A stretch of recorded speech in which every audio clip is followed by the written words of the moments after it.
আপনি আল্লাহ খুশি হয়ে যান।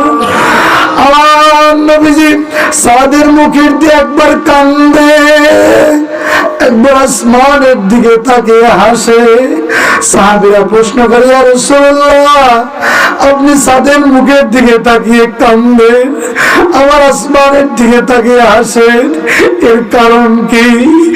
নবী আর বলে, ও সাহাবীরা, আমি সাদের মুখের দিকে তাকিয়ে কান্দি, কারণ হলো আমার সাদ তুমি সব কিছু ত্যাগ করে বড় আশা নিয়ে আমি নবীর কাছে এসে বিয়ে করতে চেয়েছি। ও সাহাবীরা, আমার সব দুনিয়ায় বাসর করতে পারি, কত আশা মনে সব থেকে সুন্দর বিয়ে করে, কিন্তু আমার সাত পারে নাই। সাদের লাশের দিকে তাকিয়ে কান্দি, আর যখন আসমানের দিকে তাকাই, তাকিয়ে দেখি জান্নাতি উইগেল মানেরা আমার সাতকে দেওয়ার জন্য প্রতিযোগিতা লাগে।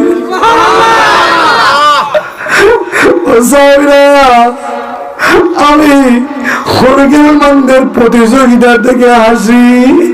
ও আব্বা, অবাজান, কার জানি এখানে মা নাই, কার জানি বাবা নাই।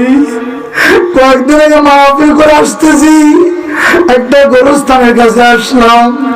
আসার পরে আমি প্রাইভেট গাড়ির জানালা খুলে দেখি একজন মুরব্বী কবরের কাছে দাঁড়িয়ে কাঁদতেছে। ড্রাইভারকে বললাম, ড্রাইভার গাড়ি থামাও। গাড়ির থেকে নামিয়ে মুরব্বীকে ধরে বললাম, বাবা কাঁদেন কেন? বলছে, হুজুর, আপনারা কেবল মায়ের রস করলেন, আপনারা কেবল বাবার রস করলেন, আমার তো মাও নেই, আমার তো